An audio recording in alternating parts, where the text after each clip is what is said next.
Les Lévites ont été donnés à Dieu. Ils étaient les représentants de la pensée céleste de Dieu. Comme enfants de Dieu, nous devons devenir par notre offrande à Dieu le peuple de son témoignage. Notre vie spirituelle ne se limite pas au pardon de nos péchés et à la prédication de l'Évangile. C'est pourtant fréquemment ce qui se passe. L'homme naturel qui est en nous annonce l'Évangile. Nous sommes tous enfants de Dieu, nous avons la vie éternelle, le Saint-Esprit. Mais c'est encore l'homme naturel qui agit.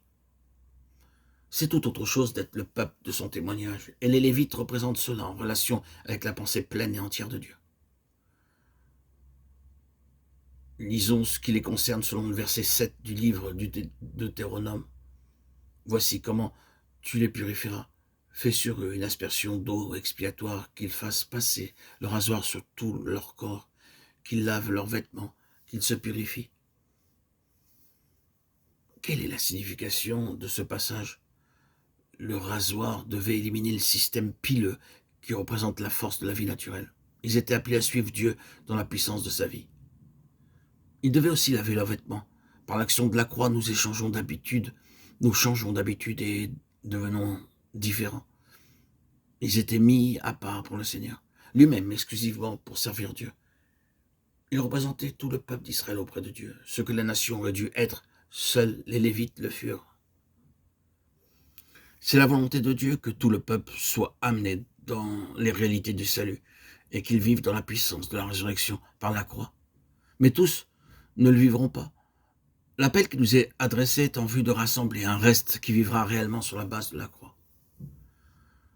Selon le verset 9 du livre des Nombres, tu feras approcher les Lévites devant l'Éternel. Les enfants d'Israël poseront leurs mains sur les Lévites. Aaron fera tourner de côté et d'autres les Lévites devant l'Éternel, comme une offrande de la part des enfants d'Israël.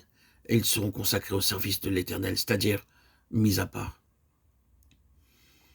La consécration signifie la mise à part selon Romains 12. Quand nous nous consacrons, nous sommes mis à part et nous ne nous appartenons plus.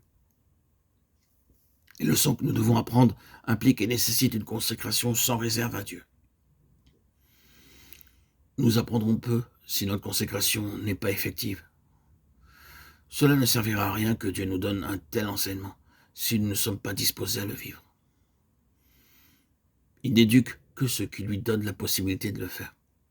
C'est l'explication de cette mise à part. Poursuivons au verset 12. Les Lévites poseront leurs mains sur la tête des taureaux et tu offriras l'un en sacrifice d'expiation et l'autre en holocauste, afin de faire l'expiation pour les Lévites. Nous ne pouvons nous offrir que parce que Christ est mort pour nous. Il y avait ensuite l'holocauste, notre offrande à Dieu.